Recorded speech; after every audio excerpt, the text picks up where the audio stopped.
ভারতীয় জনতা পার্টি করার অপরাধে আমি 3 মাস জেল খেটেছি। মানছি আমার ব্যক্তিগত কিছু ভুল ত্রুটি থাকতেই পারে, কিন্তু আমি কোনো দিনও ভারতীয় জনতা পার্টির নীতি এবং আদর্শের বাইরে যাইনি। রইল বাকি 2024 সালের লোকসভা নির্বাচন। সেই নির্বাচনে এক চরম পরিস্থিতির মধ্যে দিয়ে আমাকে বাধ্য করা হয়েছিল। এক প্রাণ সংশয়ের মতন আশঙ্কাজনিত অবস্থায় আমি মনোনয়নপত্র দাখিল করতে বাধ্য হই।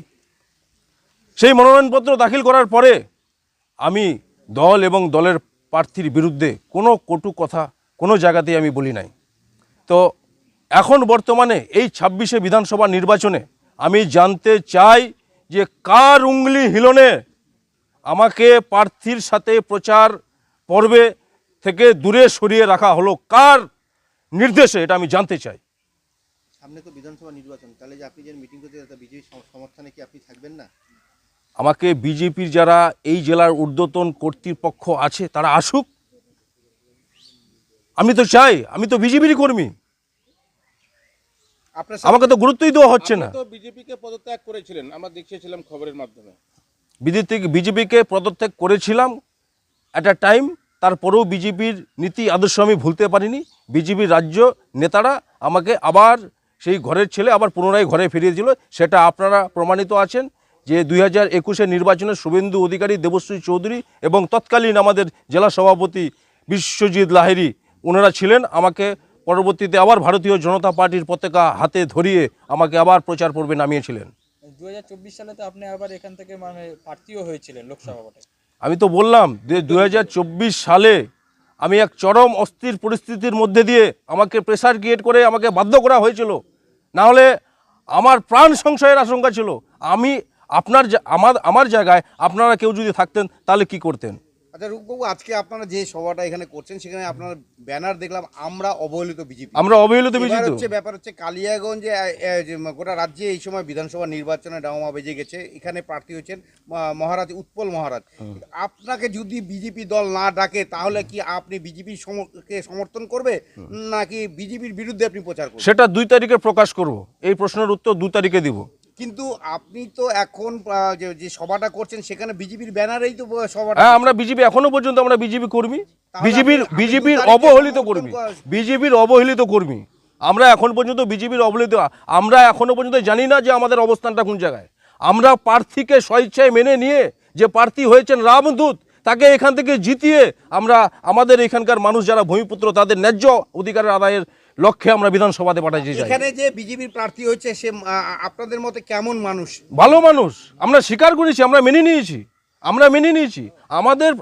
আমাদের প্রবলেমটা হলো যে প্রার্থীর সাথে প্রচারে বেরিয়ে আমাদেরকে কার নির্দেশে, এমন তো অবস্থায় আমি জানতেই পারলাম না কার নির্দেশে আমাকে দলীয় প্রার্থীর হয়ে প্রচার থেকে সরিয়ে রাখা হলো, কার নির্দেশে।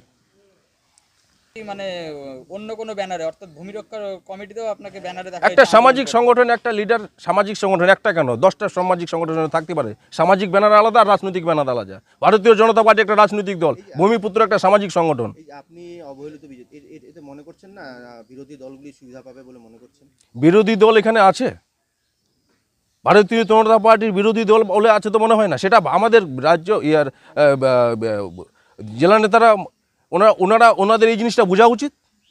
এটা মনে হচ্ছে না আপনাকে টিকিট দেয়নি বিজেপি বলে আপনি ক্ষোভ প্রকাশ করছেন? না, এরকম কোনো ব্যাপার না। আমি তো কোনোদিন কারো কাছে টিকিটের দাবি করিনি, বা কোনো জায়গাতে আমি অ্যাপ্লিকেশনও করিনি যে আমাকে পদপ্রার্থী করা হোক, আমাকে টিকিট দেওয়া হোক। আমি তো এরকম কোনো জায়গাতে নিবেদনও করিনি। আপনারা কি মানে 2 তারিখের পরে কি মাঠে নামবেন? 2 তারিখে আমরা 2 তারিখ পর্যন্ত দেখব আমাদের ঊর্ধ্বতন কর্তৃপক্ষ কি করতে চাচ্ছে, আমাদেরকে কিরকম জায়গাতে। সেটিং এর অপেক্ষা আছেন? সেটিং যে ওই সমস্ত জিনিস আমরা জানি না, ওটা এখানকার পরে, ওটা পরবর্তীতে কথা হবে। ভোট আসলে রূপক রায়কে দেখা যায় মানে যে কোনো ইয়েতে, এটা কেন? মানে বাদ বাকি সময় তো রূপক রায় ওইভাবে কোনো না, রূপক রায় জায়গাতেই আছে। সাধারণ মানুষের দাবিকে নিয়ে ভারতীয় জনতা পার্টিতে কাজ করতে নেমেছিলাম। সাধারণ মানুষের ন্যায্য বিচারের দাবি ব্যাঘাত হয়েছে, এদিক ওদিক হয়েছে বলে রূপক রায় কোনোদিন কোনো বিজেপি ছাড়া, ভারতীয় জনতা পার্টি ছাড়া কোনো রাজনৈতিক দলে আপনারা দেখেছেন বলুন তো? একটা নেতা রাজনৈতিক দলের সাথে থেকে 10টা সামাজিক সংগঠনের সঙ্গে জড়িত থাকতেই পারে। সামাজিক সংগঠন আলাদা, রাজনৈতিক সংগঠন আলাদা। আপনি কি মনে করেন এবার যে এই বিধানসভা নির্বাচনে কালিয়াগঞ্জ সিট কার দখলে যেতে পারে? এটা জনতা জনার্দনের উপরে কেন আপনি তো নির্ভর করবে। বিজেপি বলছেন, আপনি নিজেকে বিজেপি কর্মী একজন বলছেন, মনে অনেক গুচ্ছা থাকতেই পারে, কিন্তু আপনি বলেন খোলাসা করে কে জিতবে এখানে? এখন খোলাসা করে দেখুন জনগণের মনের কথা। জনগণের যেদিনকে ভোট আপনার- বাক্স আপনি খুলবে, তো দীর্ঘদিনের জনগণের রাজনীতিবিদ শুনেন একজন, তা আপনি কেন বলতে পারছেন না? আপনি এদিকে মোদির ছবি লাগাইছেন, এদিকে বিজেপির কে লাগাইছেন। শুনেন যেই জিতুক না কেন জনগণের আশীর্বাদেই জিতবে।